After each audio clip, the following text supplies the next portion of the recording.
Ilang dekada nang umaasa sa mano-manong pagtatanim ng palay ang mga magsasakang tulad ni Katao Binario ng Nueva Ecija.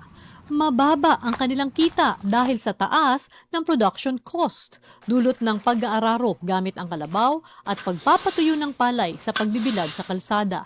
Dahil dito, sa bawat 100 sako ng palay, 4 ang natatapon lang, kaya lugi ang mga magsasaka. Ito ang problemang gustong lutasin ni Pangulong Ferdinand Marcos Jr. Libo-libo ring makinarya at pasilidad ang ating binuksan at pinamigay para sa mga magsasaka.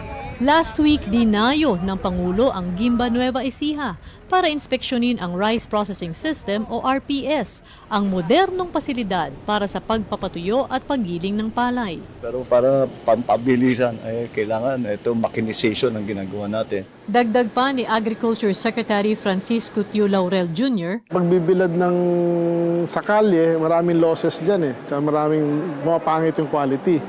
Better quality means better price. 213 ang ginagawa at ipinamamahagi ngayong rice drying facility sa iba't ibang lalawigan. Ininspeksyon din ng Pangulo ang katabing rice mill. Nandito na yung milling, nandito na yung drying. Lahat ng value added ay nandito, naiiwan sa kooperatiba, naiiwan sa mga magsasaka. Ang modernisasyong ito ang bagong muka ng agrikultura. Yung mga nagsasaka ay nakangiti at ibig sabihin na maayos ang kanilang hanapbuhay. Sila ang nagpapakain sa buong Pilipinas, kaya alalahanin natin lagi ang kanilang kalagayan. Sa buong bansa, tuloy-tuloy ang trabaho. Isa-isang inaayos ang mga bagay na nagpapagaan sa buhay ng mga Pilipino.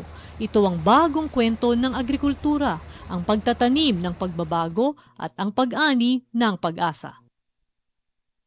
Radyo Pilipinas. Radyo Publiko. Radyo Pilipinas. Radyo Publiko.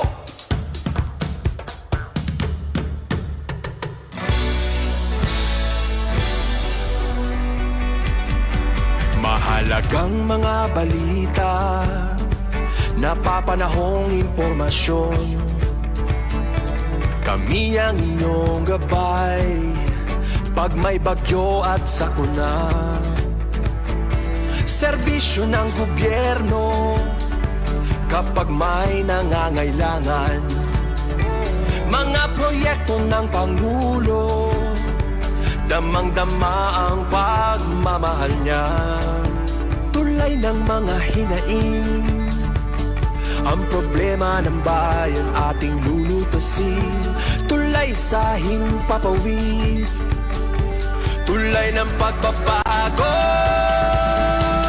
Radyo Pilipinas, Radyo Publiko ng bagong Pilipinas. Radyo Publiko, Radyo Pilipinas, Radyo Publiko ng bagong Pilipino.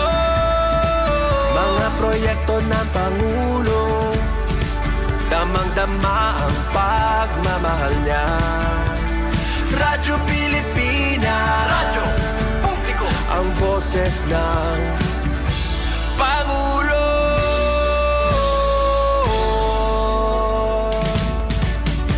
Karamay niyo kami, kahit malayo man kami nakakarating. OFW magsasaka, buhay ay iba't iba, san mang lugar ng bansa natin. Tulay ng mga hinaing, ang problema ng bayan ating lulutasin. Tulay sa himpapawid, tulay ng pagbabago. Radyo Pilipinas, Radyo Publiko ng bagong Pilipinas. Radyo Publiko, Radyo Pilipinas, Radyo Publiko ng bagong Pilipino. Mga proyekto ng Pangulo, damang-dama ang pagmamahal niya. Radyo Pilipinas, Radyo Publiko, ang boses ng Pangulo. Radyo Publiko, Radyo Pilipinas, Radyo Publiko, Radyo Pilipinas. Ito ang Presidential Broadcast Service Radyo Pilipinas. Radyo Publiko ng Bagong Pilipinas para sa Bagong Pilipino. Naghahatid ng mahahalagang balita at impormasyon na guugnay ng pamahalaan sa sambayanan. Tulay sa himpapawid ng serbisyo publiko. Radyo Pilipinas. Radyo Publiko. Ang boses ng Pangulo. Sa Kalbayog. 882 AM. Radyo Pilipinas. Radyo Publiko. Good morning, Eastern Visaya. Maayong buntag. Maupay nga aga. Good morning, Eastern Visaya. Good morning, Eastern Visayas. Good morning, Eastern Visaya. Aton oras 1 minuto, naglabay sa alas 8. Mapay nga aga. Yes, good morning Eastern Visayas. Madyong buntag sa nga tanan nga namamati sa aton yan na sa aton mga magkadarudelain nga lugar dito sa aton rehiyon Eastern Visayas. Yes, good morning and welcome sa aton usa na liwat nga episode sa naton paborito nga taramdan. Ang kundiin in kami talaga nga nagpapadangat sa mga presko nga balita sa bugos nga rehiyon. Sa ngaran sa naman acting station manager Hinaro Navilon. Ako si Suzette Pretencio at your service. Ako yan na man na nagbalay san aton Thursday edition san aton Good Morning Eastern Visayas.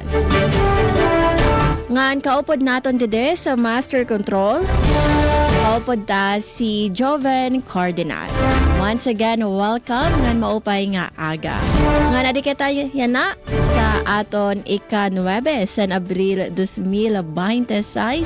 Ngan yan na nga adlaw aton ginobserbar aton gin sa salinurog an araw ng kagitingan. Oo, mao nga mamingaw ang kalsada dide sa Kalbayog. Mahitungod nga holiday man gud yan na pag-obserbar again sa araw ng kagitingan, di ba? Ini an aton paghinumdom naton sa mga aton mga bayani an kusog ang sakripisyo sa naton mga bayani para kitain magkamayada sa kalayaan sa freedom dide sa aton nasod. Nga na nga holiday, nagpapadayon gihapon an aton pagpadangat sa mga balita matikang sa Southern Leyte, Eastern Samar, nandito sa aton probinsya sa Samar.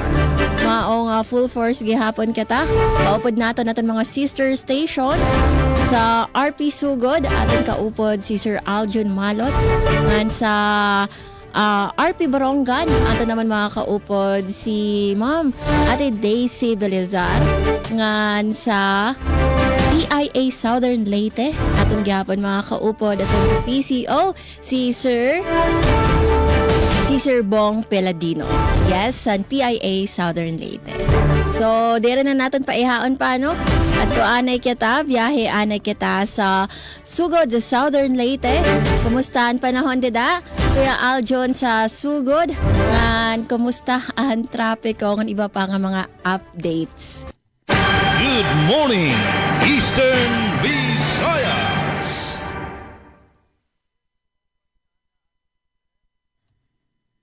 Yes. Sa DYOG Radyo Pilipinas, Radyo Publiko Kalbayog. Likewise, lain pa nato nga sister station ang DYES Radyo Pilipinas, Radyo Publiko Borongan. Ate Daisy, good morning. And ingon man sa ato nga kaubanan ang Philippine Information Agency and matag Webes ato nga makauban ang Southern Leyte Provincial Information Office.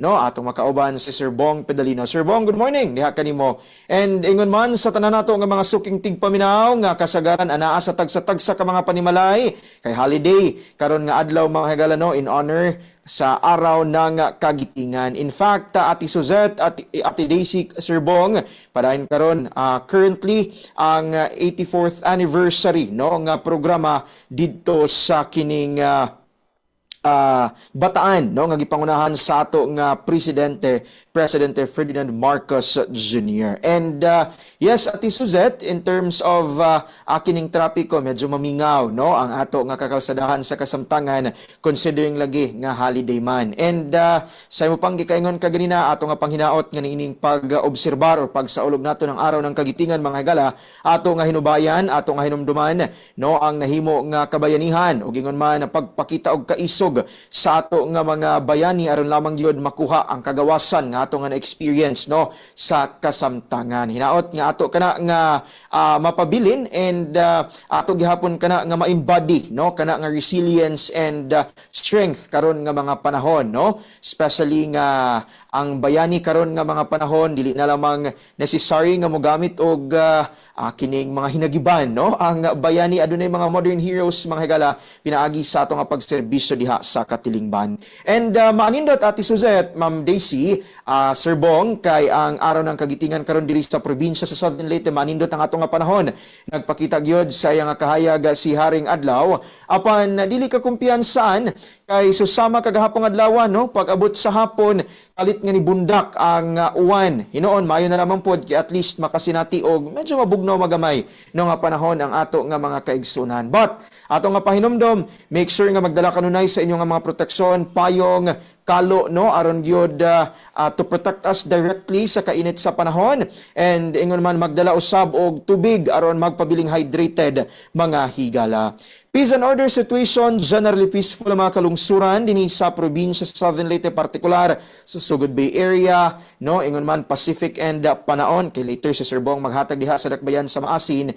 And as to update gikan sa ato nga electric provider ang Soleco mga higala, no, walay office karon, again kay holiday man, but ug mga adlaw magkaigsunan mag-resume no ang ilang kining transaksyon, and aduna na usab mga naka-schedule nga power interruption, mamahimo na lamang nga bisitahon ang ilang Facebook page, ang Southern Leyte Electric Cooperative Incorporated. And also pahinumdom nato nga Ate Daisy, Ate Suzette, no, Sir Bong, nga ang 100% electricity nga kining subsidy magsugod na nining buwan sa Abril para ni adtong mga 4-piece members and mga non-4-piece members nga nalakip sa marginalized and low income no nga kining category. So magsugod na kana matod pa sa buhatan sa Southern Leyte Electric Cooperative kon Soleco.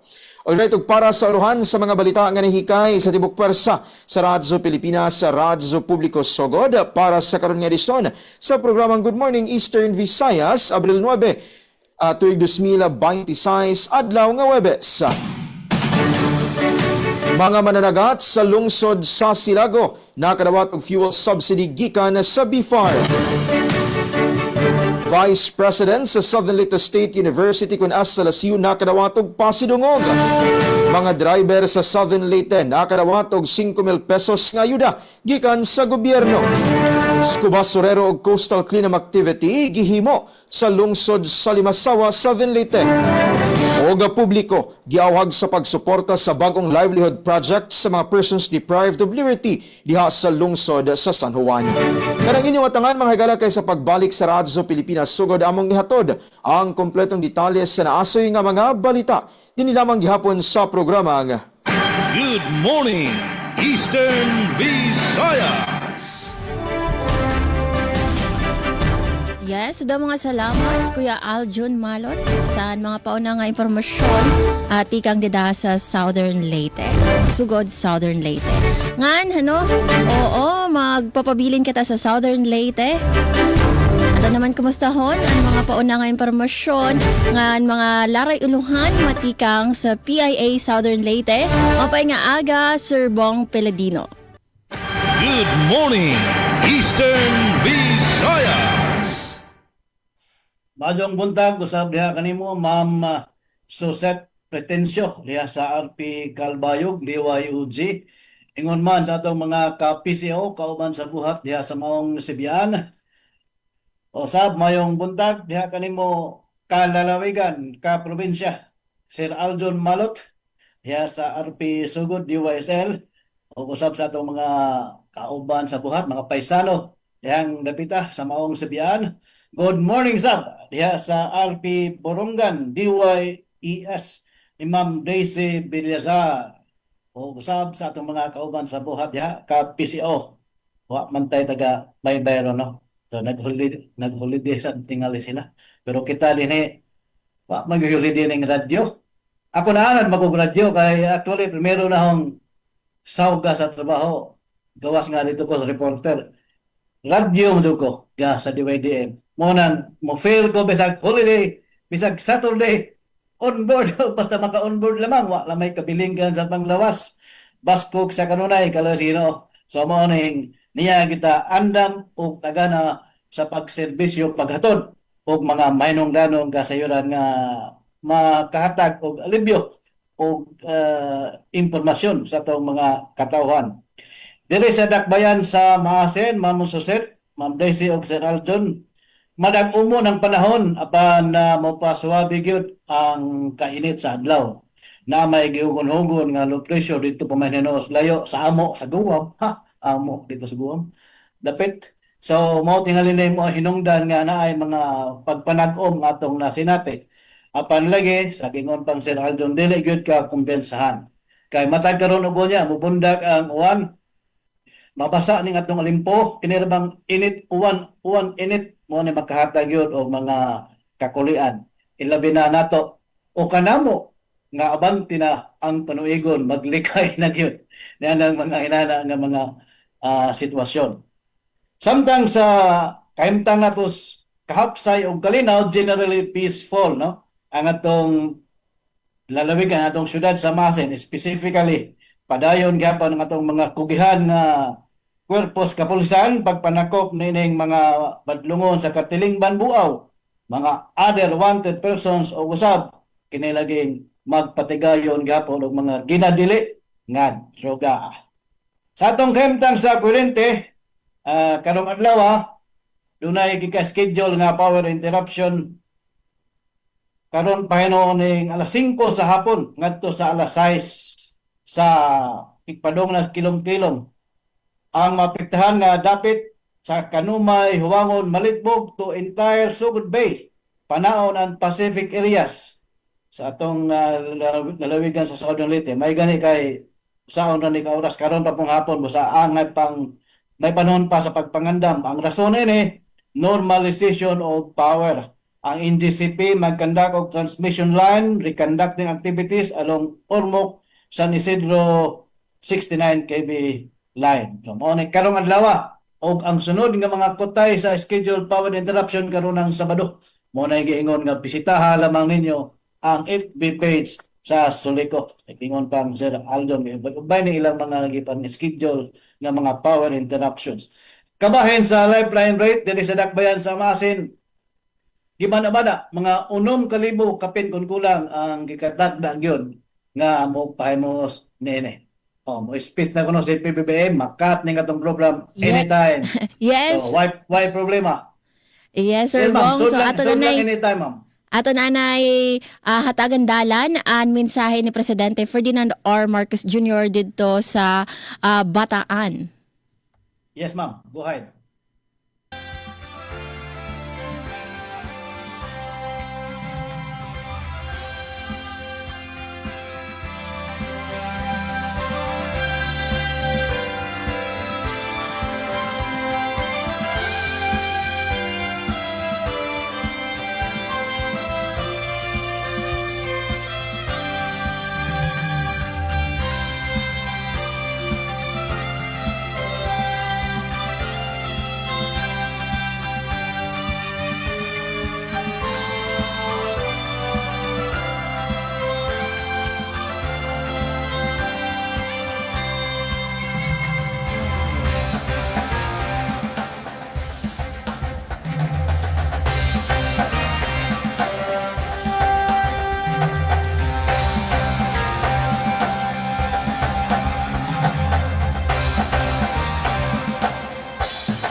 Ladies and gentlemen, His Excellency Ferdinand R. Marcos Jr.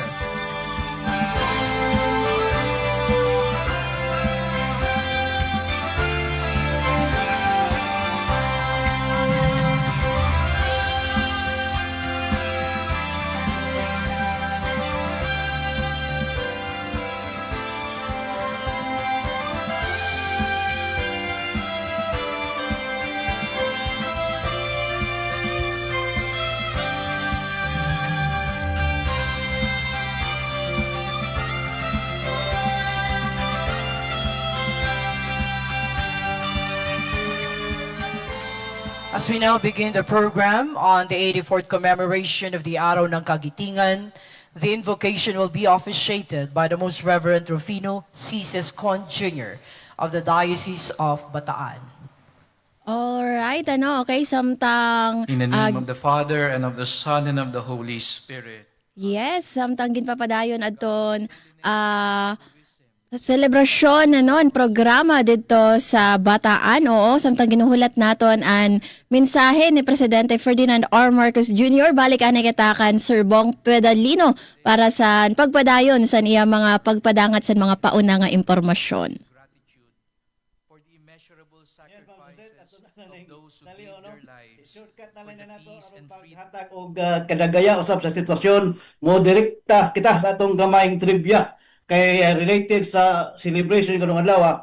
April 9 kanhi gitawag og Bataan Day. So panitawga og Araw ng Kagitingan. Netong bulan sa Abril 1961, si President Carlos Garcia milagda sa Republic Act 3022 na nag-declare sa Abril 9 isip Bataan Day. Pagka Nobyembre 26, 1980, man milabay ang 19 katuig, si President Ferdinand Marcos Sr. nagpagawas og letter of instruction number 1087 nga nag-utro sa ngalan ngadto na sa Araw ng Kagitingan. Og mibalhin gani sa pizza ngadto sa Mayo 6 alang sa 1981 nga paghandom. Pagka June 30, 1987, si President Corazon Aquino, adyo sa kay nanawag sa akong pikas niya. President Corazon Aquino milagda sa EO Executive Order number 203 nga nagpabalik sa ngalan Araw ng Kalayaan o gibalik sab ang pizza karong adlaw Abril 9. Atong gihandom ang hitabo na itong Abril 9, 1942 diin misurrender ang sobra 76,000 ka mga Pilipino o Amerikanong sundalo ngadto sa puwersa sa mga Hapon. Dayon nang bakta silang tanan nga mga bihag sa 140 ka kilometro ang taas nga baktas dalan gikan sa Bataan ngadto sa Camp O'Donnell Tarlac. Din daghan ang wala kagwanta sa kakapoy o kagutom. Hinungdan nga gitawag kini og Death March. Apan diha gyapon daghang milahutay. Kining 140 ka kilometro mura-mura nig maasin padong sa Ormoc. Haskang ladyo gibaktas ra. O ganita sa atong headline, Bureau of Internal Revenue District Office 19 nagpasinungog sa mga magbubuhis agi og pag-ila sa ilang katugi pagbayad og buhis. Mao ni bag-ong bayani mo bayad gyud og buhis. Ang detalye atong atangan sa pagbalik ning atong Huybison nga edisyon sa Tulmanon. Good morning, Eastern Visayas. Good morning, Eastern Visayas. Yes, da mga salamat Sir Bong san pauna nga impormasyon ngan sa tun trivia bahin sa Araw ng Kagitingan. Ngan matikang sa Southern Leyte mabiyahe naman kita kadto naman kita sa Eastern Samar maupay nga aga Ate Daisy ngan sa bugos nga para sa San RP Borongan. Good morning, Eastern Visayas. Ay yes, Suzette, magandang morning. And sugad man hiton na bugos liwat nga team hiton Radyo Pilipinas sa Calbayog, pati na kan Sir Bong Pedalino hiton Philippine Information Agency sa Southern Leyte. Magandang morning. Ngan sugad man kan Aljon. Maupay nga aga para maayong buntag. Para ito naton mga taga Radyo Pilipinas sugod Southern Leyte. And malipayon nga Araw ng Kagitingan haaton nga tanan yun nga yan nga mga oras in ginpapangunahan na ni Presidente Ferdinand Bongbong Marcos Jr. iton selebrasyon yan na dito naman habataan ngan siguro Ms. Suzette i-hook up tanala para makuha natin iton bugos nga selebrasyon aktibidad yan na dito naman habataan kay saring pa napaka-importante naman ini nga ika-84 nga anibersaryo hindi naman nga Araw ng Kagitingan. So siguro mahukap kita diri maiha diri maiha para naton mahibaruan iton hulagway hiton aktibidad hiton aton pangulo yan ang adlaw ngan samtang aton liwat ginapapamulat ito niya magiging mensahe para naman hining selebrasyon. Okay, so ato naman syempre hininga importante nga selebrasyon dito na atin pag saludo nga dahaton wara pagtubyan para haton mga inato, haton mga nagbuhis, haton ira kinabuhi para haton atin kabubuwasan. Unta magserbi ini nga inspirasyon aton ira ka mapintas labi naton atin mga bayani nga da naman hiton aton tingawha parahin mas mainduswagan ngan taluwas nga Pilipinas. Sa sitwasyon di diha probinsya iton Eastern Samar, Suzette, amo in madampog iton amon kalangitan pero maupay na lain kay pagbalanse kay kakulop nga adlaw sobraan ka mapaso nga nakakahatag na talaga hin discomfort naman haatan so kaulangan nga kung habaga ilimit ta ito naton mga activity hagawas labi na tikang hiton alas 10 nga diton ka alas 12 iton kulop kay dida masugeng iton adlaw nga didi iton sitwasyon daman na syudad hiton Borongan amo in mamingaw iton kakalsadahan bisan kung tikang pala mag-payout hadton ayuda tikang nga DSWD para ton mga trike drivers kasi wala daman nira pag-aaragawan nga mga matrabaho kay waray man pasok iton mga opisina hiton gobyerno so nagpapabilin nga kung habaga mamingaw iton kakalsadahan bagay weekend iton sitwasyon nga isa daman nga noticeable nga naibanan iton mga sasakyan ha kalsada tika nga magkamay-adin krisis sa enerhiya probably iton mga tao napili na iton mga motorista hiton mga lakat ha pagkaya na kasi diri na pwede kung pag joyride lahit yan nga mga oras iton pagsunog iton gasolina masyado hiton kamahal so probably asya daman initon rason kung kay daman nga adiri masyado hin ka busy ito na mga kakalsadahan ha pagkaya na ngayon bisan nga ni daman dito sa Metro Manila na obserbaran daman ito na pag-iban hiton na kadamo hiton mga sasakyan dida hiton ni ira mga main thoroughfares. Alright, so didi naman pagtaga kuryente waray anunsyo na power interruption iton na central area hiton Isamelco pero anunsyo lugod abiso hadton Eastern Samar Electric Cooperative nga magha-holiday daman hiraya na nga adlaw so waray waray pasok parahin mga office transaction ngan adton mga mabayad hin era bill, power bill in pinaagi nala hadton mga online banking di nga ni adton era mga accredited nga mga institution hapagbayad nga abri hapagkaya na kay di dayton era mga opisina waray nira transaction. Napag taga-tubig, waray naman abiso pa rin water interruption nga nagpapabili naman nga mahimiyang iton sitwasyon, iton bugos nga probinsya iton Eastern Samar nga daiya na o tikang haton naglabay nga 24 oras. Nga na headlines iton mga balita para hiton atin pa na Huwebes nga edisyon, taramdan Good Morning Eastern Visayas para yan nga Abril 9, 2026 nahikay haton Radyo Pilipinas Borongan, Siyahan, 1049 nga tricycle driver sa syudadhan Borongan nadulhan han 5,000 pesos nga cash relief assistance ang DSWD kakulop nga adlaw. Samtang duha nga programa han Eastern Samar State University Main Campus gin-aprobaran han Commission on Higher Education. Iso Borongan nakapatik hin 35 nga bago nga civil engineers. Samtang kampanya kontra krimen, han Eastern Samar Police nagmalangpuson nangunguna nga mga police station ginpasidanggan. Sususet amo ini aton headlines san mga balita na hikayan Radyo Pilipinas Borongan ngan aton detalye ipapadangat sa second half ha aton taramdan. Good morning, Eastern Visayas. Yes, daw mga salamat Ate Daisy sa laray uluhan ng mga pauna nga impormasyon dida sa Borongan Eastern Samar.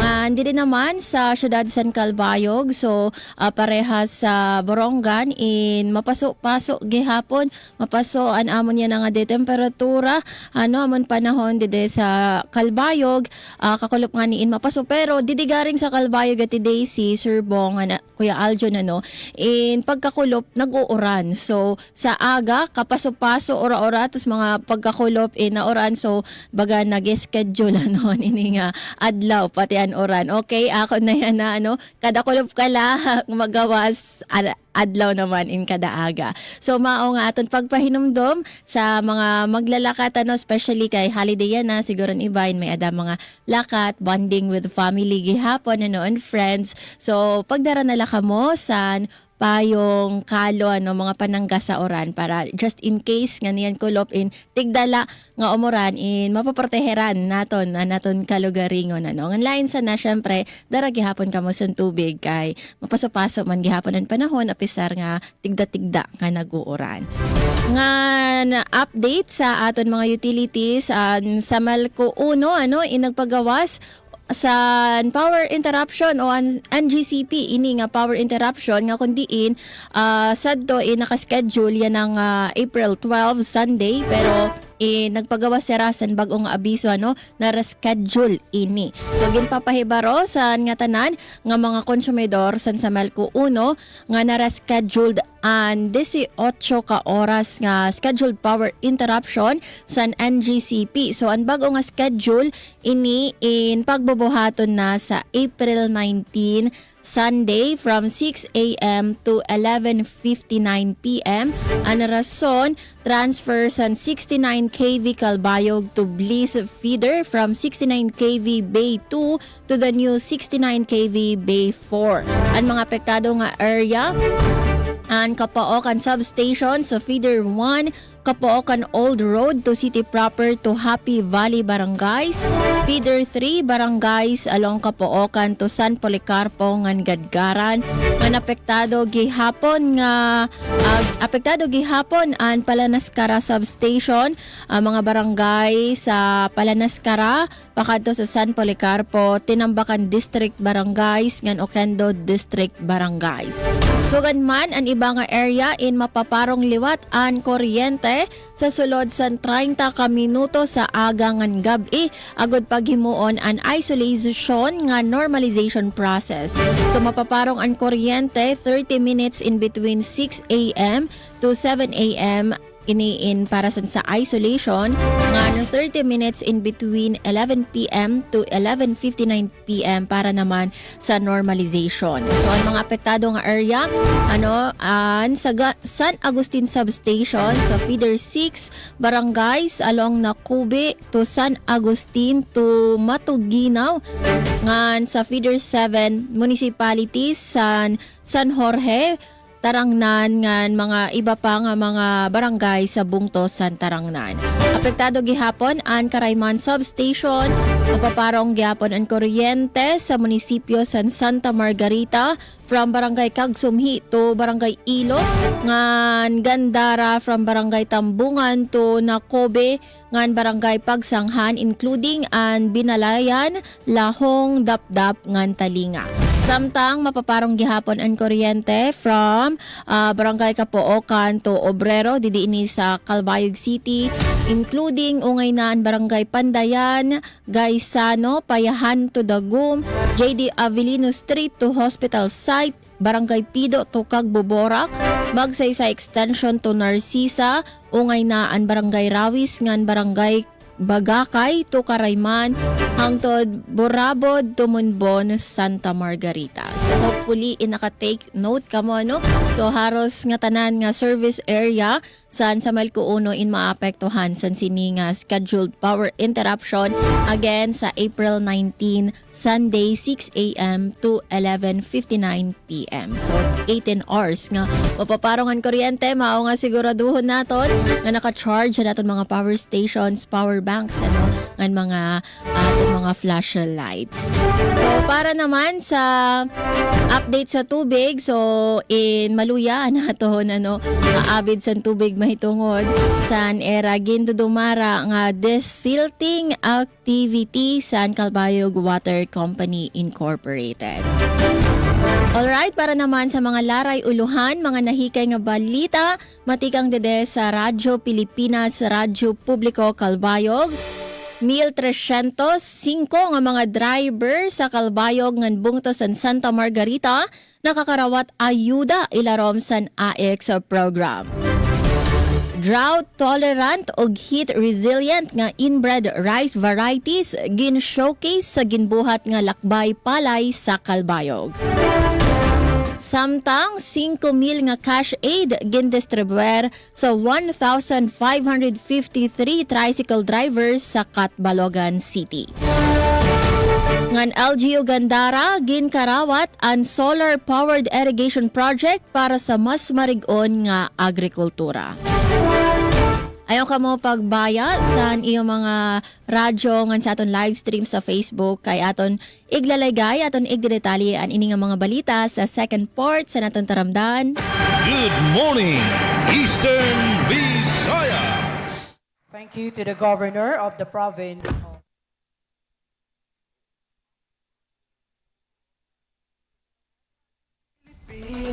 Radyo Publiko ng Bagong Pilipinas para sa Bagong Pilipino. Naghahatid ng mahahalagang balita at impormasyon na guugnay ng pamahalaan sa sambayanan. Tulay sa himpapawid ng serbisyo publiko. Radyo Pilipinas. Radyo Publiko. Ang boses ng Pangulo. Sa Calbayog, 8:02 AM. Radyo Pilipinas. Radyo Publiko.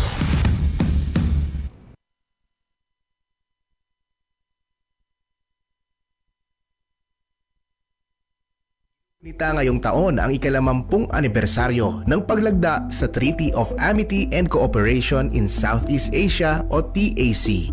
Halos 9 na taon matapos ang pagkakatatag ng ASEAN, nilagdaan ng 5 bansang orihinal na kasapi nito ang dokumentong magsisilbing pundasyon ng diplomasya at matatag na ugnayan ng mga bansa sa Southeast Asia. Naganap ito sa Bali, Indonesia noong ika-24 ng Pebrero 1976. Binago ng TAC ang ASEAN tungo sa pagiging organisasyong may malinaw na alituntuning nakasentro sa mga prinsipyo ng paggalang sa soberanya, hindi panghihimasok sa panloob na usapin ng bawat kasaping bansa at mapayapang pagresolba ng anumang tensyon. Sa ngayon, lumago na sa 58 high contracting parties mula sa 5 kontinente ang lumagda na sa TAC. Patunay ito sa mahalagang gampanin ng ASEAN sa diplomasya ng Asya at ng mas malawak na international community. Bilang bahagi ng ASEAN 2026 Chairship ng Pilipinas, inilunsad ang isang logo bilang paggunita sa 50th anniversary ng TAC na hango sa pambansang bulaklak natin na Sampaguita. Sumisimbolo ito sa pagkakaibigan at pagtitiwala ng mga bansa na pinanday ng naturang kasunduan. Ang ika-50 anibersaryo ng TAC ay patunay ng nagpapatuloy na matatag na ugnayan at pagsusulong ng kapayapaan sa Southeast Asia tungo sa pag-unlad ng bawat bansa sa rehiyon. Maging fuel efficient. Planuhin ang bawat biyahe para iwas traffic. Mag-carpool para sa mababang carbon footprint at emission. Tipid na pamasahe, may savings ka na aabot sa 10%. This is a public service announcement from the Department of Energy and this station. Good morning, Eastern Visayas. Maayong buntag. Maupay nga aga. Good morning, Eastern Visayas. Good morning, Eastern Visayas. Aton oras, 34 minutos sa naglabay sa alas 8. Ngan sa pagayana, no? Kadto kita anay sa Mount Samat National Shrine dito sa Pilar, Bataan para sa sininga igindodomara anong selebrasyon sa ika-84 nga anibersaryo sa araw ng Kagitingan nga kundiin iniingin papangunahan niya na ni Presidente Ferdinand R. Marcos Jr. nga may edasan tema nga giting ng bayani pamana sa salinlahi nga kundiin talaga nga nahatagan doon ang kusog ano ang kaisog ngan sakripisyo ngan patriotism san aton mga Filipino veterans. Mao ano para aton talaga ini mahisa puso ngan maisa-isip ang ini nga importansya san sini nga event ano, san sini nga selebrasyon san araw ng kagitingan aton yan na pamatian ngan hilingan an adto nagpapadayon nga programa sa Pilar Bataan. Maraming salamat po. Thank you to Chair Regalado Trota Jose Jr. of the National Historical Commission of the Philippines. This time, the Ambassador Extraordinary and Plenipotentiary Embassy of Japan, His Excellency Endo Kazuya, will give his message.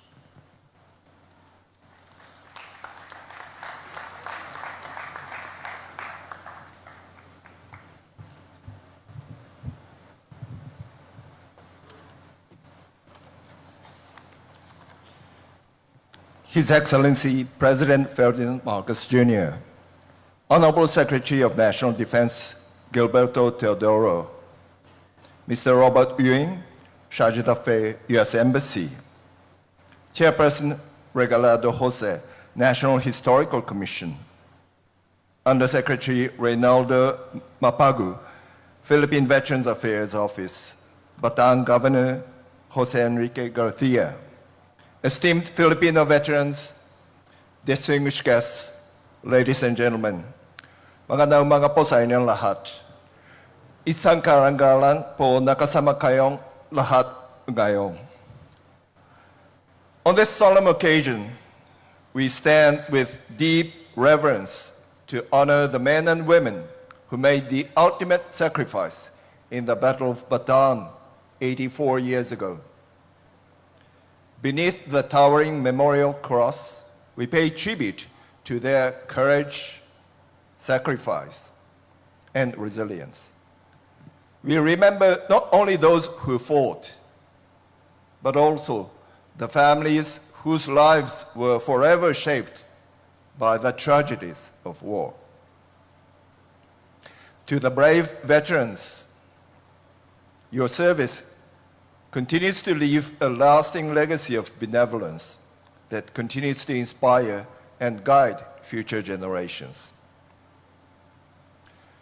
Facing history with humility and sincerity lays the very foundation of any current and future actions. Over 8 decades, Japan has proudly and unwaveringly walked the path of a peace-loving nation. This is based upon our strong determination to never allow the devastation of war to be repeated ever again. Last year, on the occasion of the 80th anniversary of the end of the war, I had 2 occasions to visit the Japanese Memorial Garden in Kaliraya, Laguna. In late April, I accompanied then Prime Minister as he paid tribute to the war dead of the Philippines and Japan, offering prayers for peace and friendship.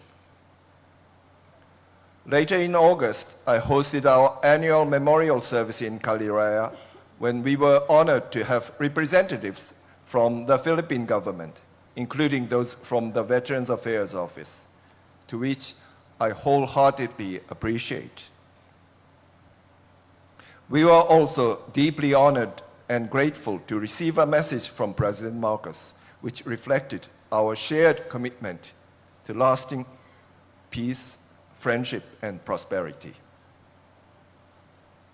Japan stands resolute in safeguarding peace and stability through friendships and collaborations with partners.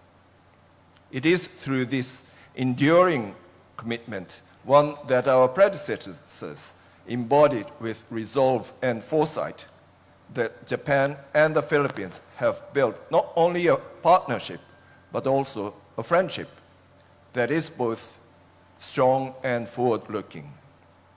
Today, the global environment is increasingly complex and uncertain. Disruptions to key transit routes and rising tensions are already seriously impacting people worldwide, with the most vulnerable bearing the heaviest burden. Japan remains steadfast in safeguarding the peace and stability in the Middle East, including the freedom of navigation. Japan supports Ukraine for their recovery and reconstruction. The South China Sea also remains a pressing concern. With the rules-based order under increasing pressure, we are called to elevate our partnership. Japan and the Philippines stand together as strategic partners now. As maritime democracies situated along vital sea lanes, our destinies are closely intertwined. A safe, open, and stable maritime and air domain is indispensable. Stable energy supply is indispensable. And they call on us to act with unity, clarity, and resolve. This year, under the theme Weaving the Future Together, Peace, Prosperity, Possibilities, we mark the 70th anniversary of the normalization of Philippine-Japan diplomatic relations. It is a great honor to stand before you today, reflecting on our partnership that has steadily deepened with each passing year. I had the opportunity yesterday to visit the government arsenal in Bataan, where machine tools from Japan installed in the 1960s continue to operate to this day. They stand as a lasting testament to the depth of our ties.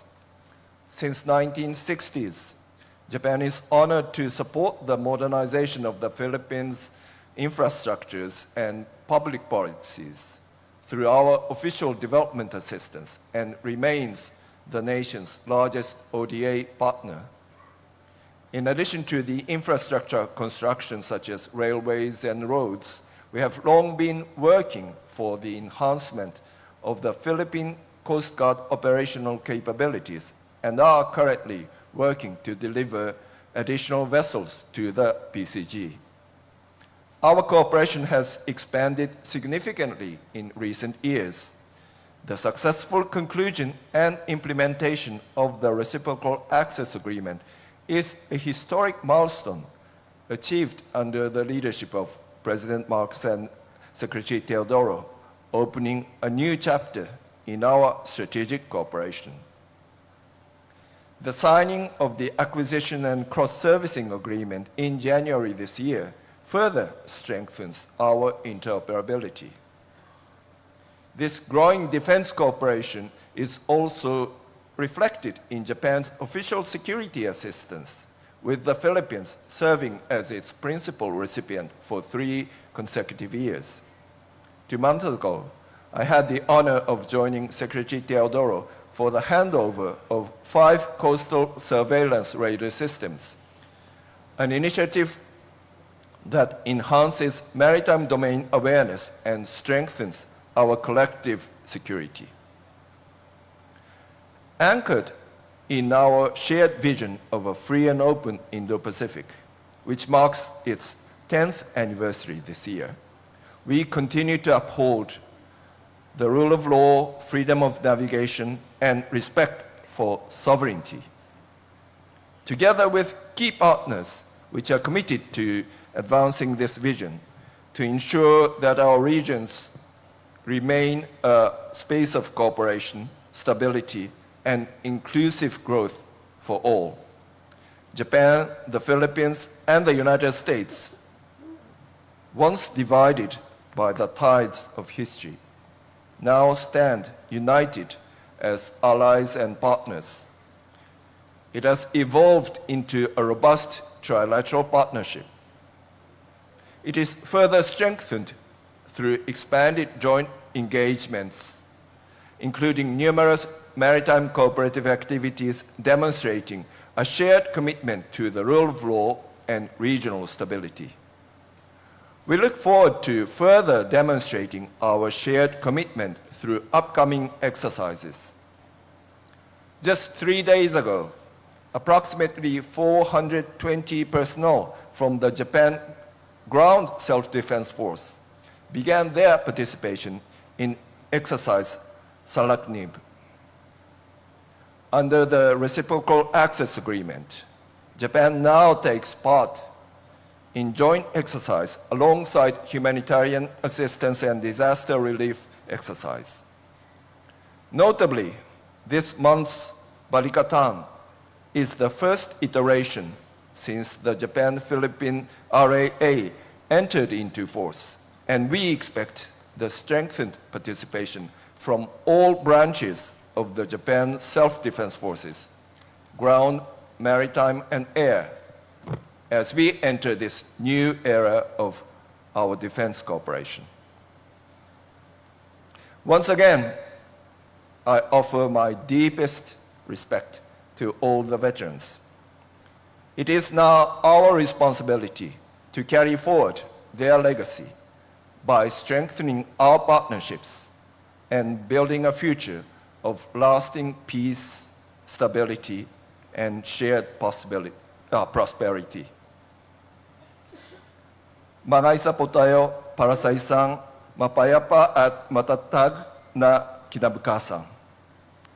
Naway maging gabay ang ating pagbukulot sa pagdamo ng isang malaya at bukas na Indo-Pacific. Mabuhay bagong Pilipinas. Mabuhay ang pagkakaibigan ng Japan at Pilipinas. Maraming salamat po. Thank you to His Excellency, the Ambassador Extraordinary and Plenipotentiary Embassy of Japan.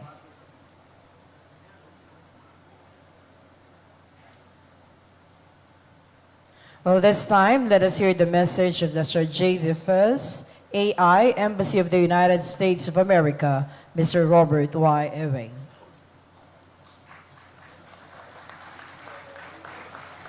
Thank you. Good morning. Your Excellency, President Marcos, Excellency, Secretary Teodoro, distinguished guests, and most importantly, the veterans and families gathered here today, good morning. And it's a profound honor to represent the United States at this sacred site. Each year at Mount Samat, we come together to remember the shared sacrifice and the enduring courage of the Filipino and American forces who fought side by side 84 years ago during the Battle of Bataan. On this day of valor, we honor our veterans and reflect on their extraordinary service. We also recognize the peace and the freedom that we enjoy today came at an insurmountable cost by those who stood their ground on this peninsula.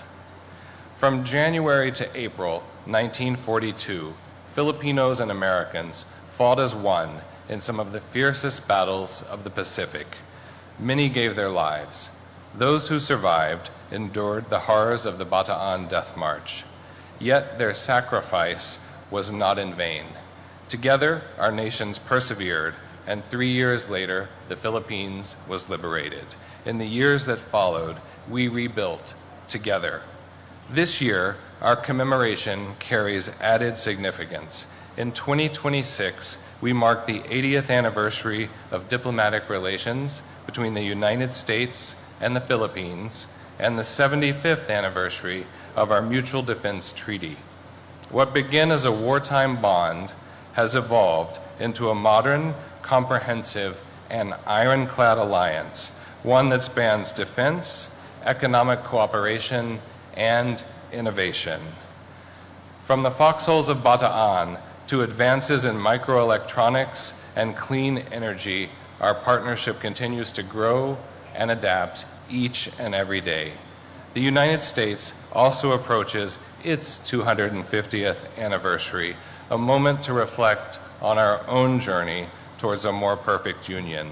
Throughout that history, our strength has been reinforced by allies like the Philippines, our oldest treaty ally in Asia.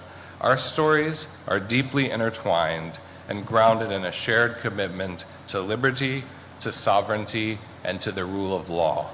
Today, the U.S.-Philippine alliance remains a cornerstone of peace and stability in the Indo-Pacific. Our forces work side by side every day to uphold a free and open region where international law is respected. As we look ahead to exercise Balakatan later this month, our cooperation continues to deepen. Our combined forces will train with advanced capabilities, including unmanned systems and expanded cyber and defense cooperation to strengthen our ability to defend Philippine sovereignty. From the northernmost reaches of Batanes to new domains of security, we are ensuring that the alliance is prepared for the challenges of the future.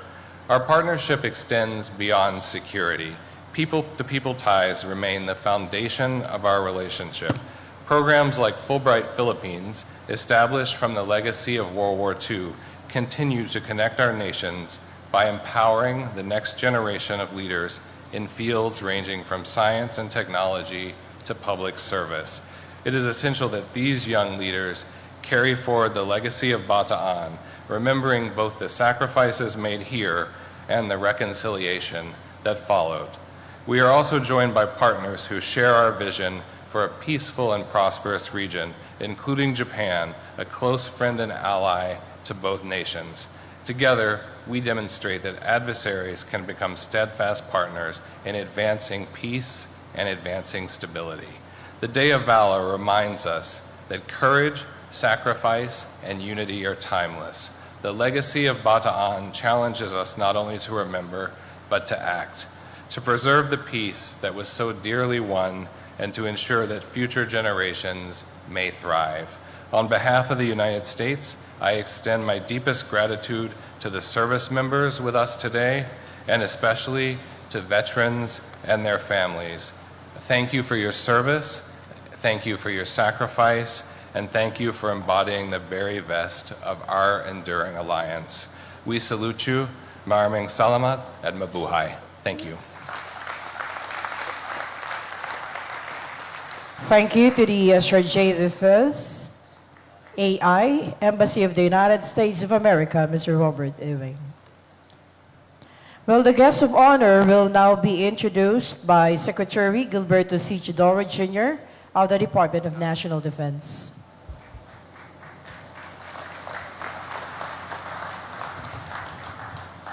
Ladies and gentlemen, the President of the Republic of the Philippines and Commander-in-Chief of the Armed Forces of the Philippines, His Excellency Ferdinand R. Marcos, Jr.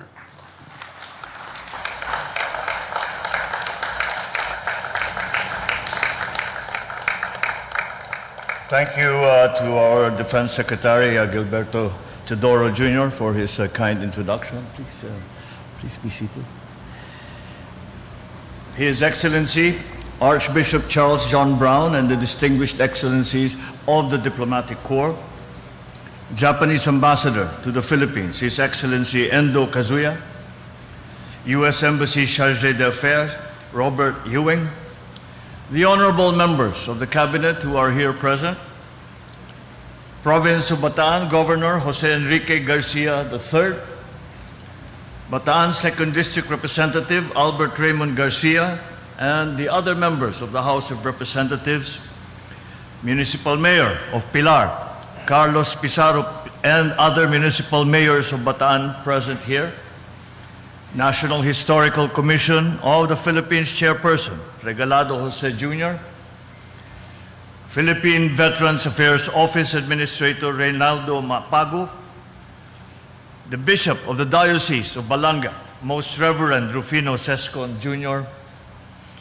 the honored veterans of World War II, my fellow workers in government, ladies and gentlemen, good morning. We gather here today to remember those who stood firm in the face of overwhelming adversity, as well as to reaffirm the values that they lived and that they died for, the values of courage, of dignity, and an unyielding love of country. The heroes of Bataan gave their all so that we and the generations that follow may inherit a nation that is free, sovereign, and worthy of their sacrifice. We also witnessed earlier the unveiling of the check marker for World War II to honor the Czech nationals who chose to stand with us in the defense of Bataan. Their story reminds us that the fight for freedom knows no borders, and that solidarity, even in the darkest of times, is a force that binds humanity together. 84 years ago, Filipino and Allied forces, outnumbered and outgunned, stood their ground. For months, they held the line with steady resolve and dauntless bravery, delaying the advance of an invading force at immense personal cost. And when the defenses finally fell, they faced one of the darkest chapters in our history, the Bataan Death March. Yet even in defeat, the spirit of the Filipinos did not break. Across our archipelago, resistance took many forms. Guerrillas fought in the mountains. Civilians risked their lives to shelter and sustain those who were in hiding. Even those without arms found way to serve the cause of freedom. This is the essence of our strength as a people. Not merely the ability to fight, but the will to endure. Not only to survive hardship, but to rise above it with dignity intact. The story of Bataan is a cornerstone of our national identity and a guiding light for the generations that follow. And in honoring our heroes who made all of these possible, we must ensure that they receive the care and support that they deserve. This is why we continue to work closely with the Philippine Veterans Affairs Office to establish veterans hospitals in the Visayas and in Mindanao, making healthcare more accessible to those who have long served our nation. We ensure the separation benefits for soldiers who suffer total permanent disability in the line of duty that are commensurate to their sacrifices. We provide available and efficient healthcare services for our veterans.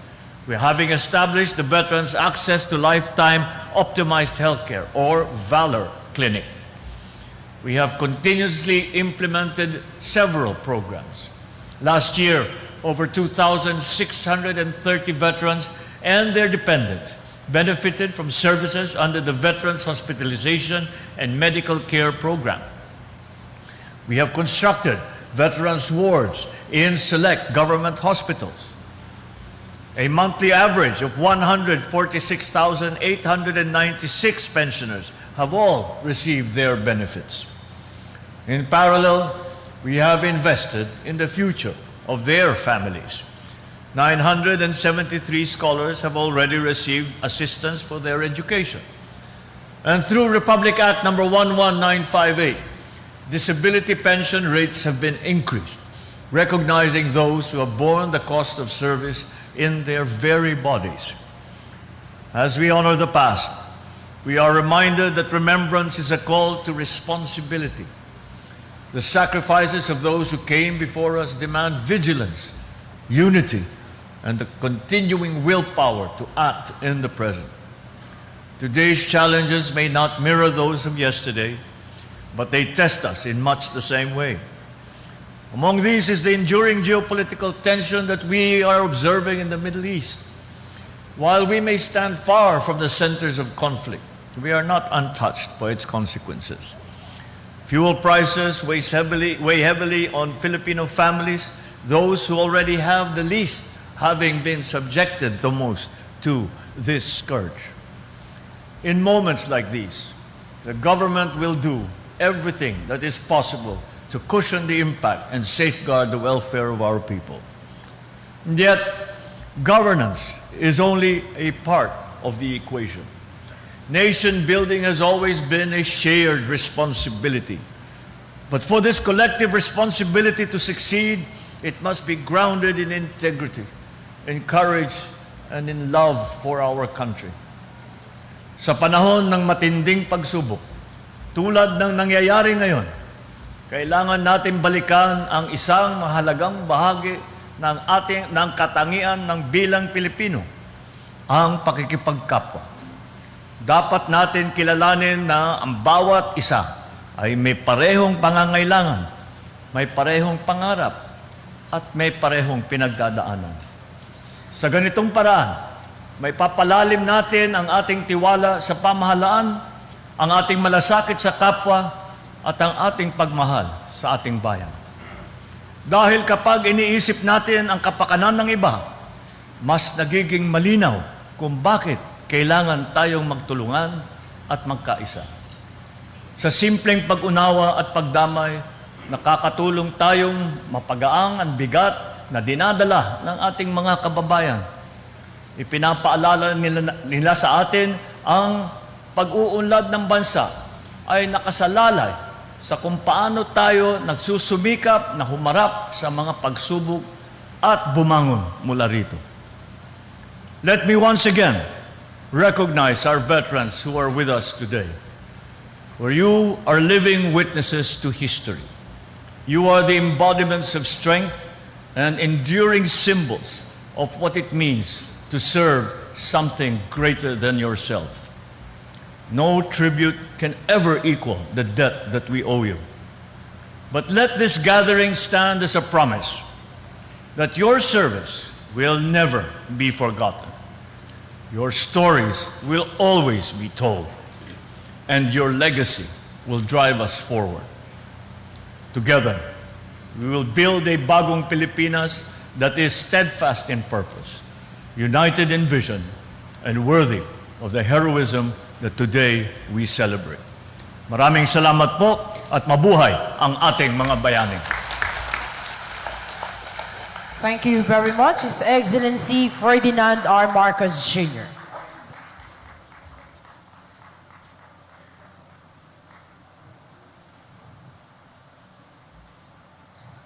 Sa puntong ito, formal na nagtatapos ang paggunita sa ika-84 na taong anibersaryo ng ating Araw ng Kagitingan.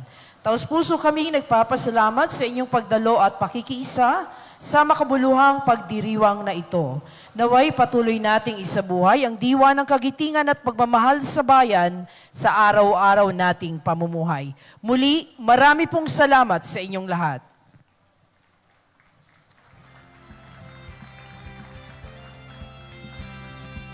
Ang atin rin pong pasasalamat sa butihing Pangulong Marcos sa kanyang pagdalo sa okasyong ito. Palakpakan po natin ang ating Pangulong Marcos. Isa rin pong masigabong palakpakan para sa ating mga veterano. Mabuhay ang ating mga veterano! Mabuhay ang bagong Pilipinas!